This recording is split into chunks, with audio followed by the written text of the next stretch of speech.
Hey lovelies, long time no video. So this week the Holy Spirit placed something in my heart to share with you guys.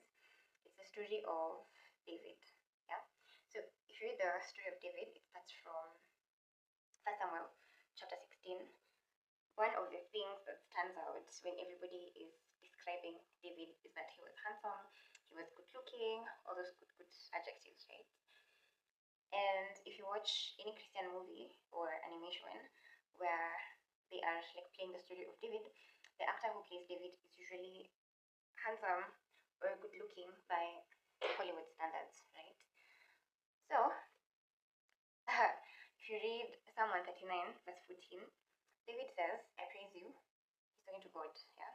I praise you for I am fearfully and wonderfully made. Marvelous are your works. This my heart knows fully well. And then I asked myself, okay, it's very possible that if David existed in this era, in 2025, he probably would not be all that by society's beauty standards.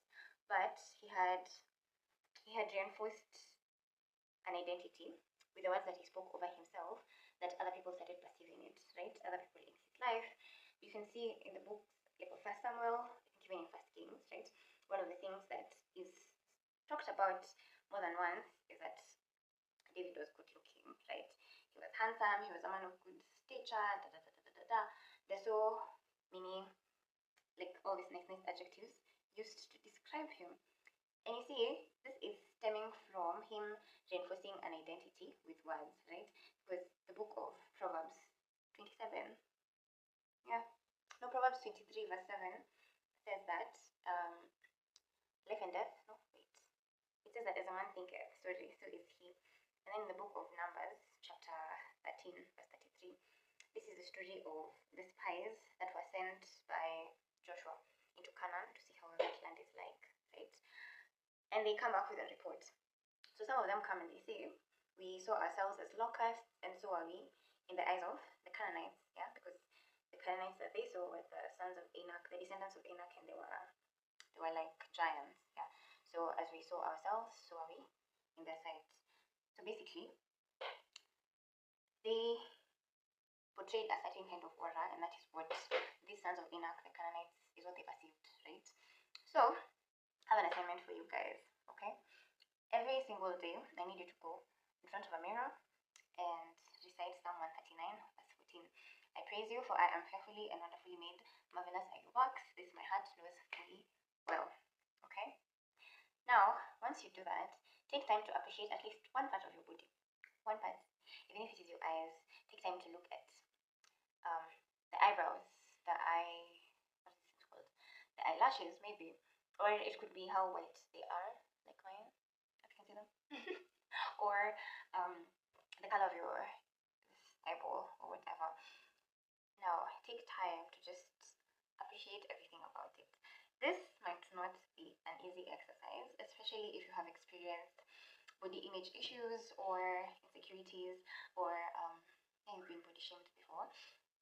But I need you to invite God into that space because when He created you, He knew what He was doing, first of all. And then secondly, when He created everything, at the end of it, He used to say, like He said, it's good. Yeah. So why you need to invite Him into this moment is because we want to shift the narrative in such a way that you're able to see yourself as God sees you. Yes. And you'll start to notice that you show up differently. You're more comfortable in your own skin. You feel differently.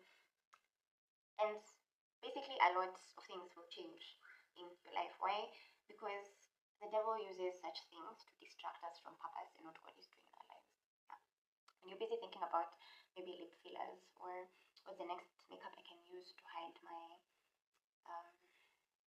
blemishes or imperfections. It takes away from time you could have invested in God's kingdom, from time you could have used to improve yourself, your gift, your skills, whatever God has given you, whatever you have been called over, whatever calling you have over your life.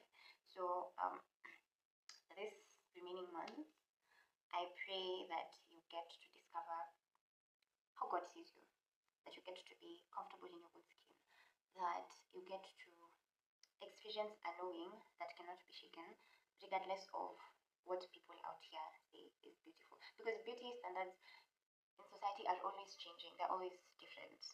Today, thick eyebrows, bushy eyebrows are glorified. The next day, they want thin ones.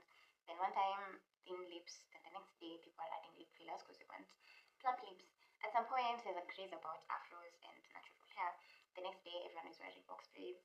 And this does not apply just to ladies, even to guys.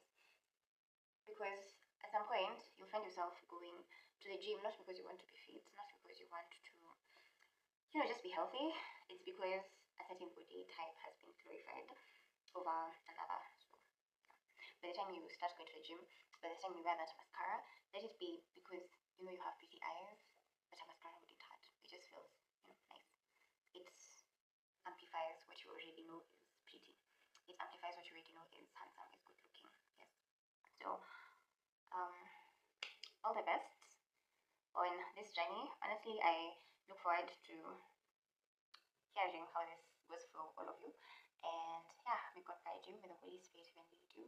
And in those moments where it's hard to look at certain parts of your body that you consider flawed, I pray that the Holy Spirit grants you strength and that you experience His warm embrace and His love in such a beautiful, beautiful way. I love you guys, but God loves you more.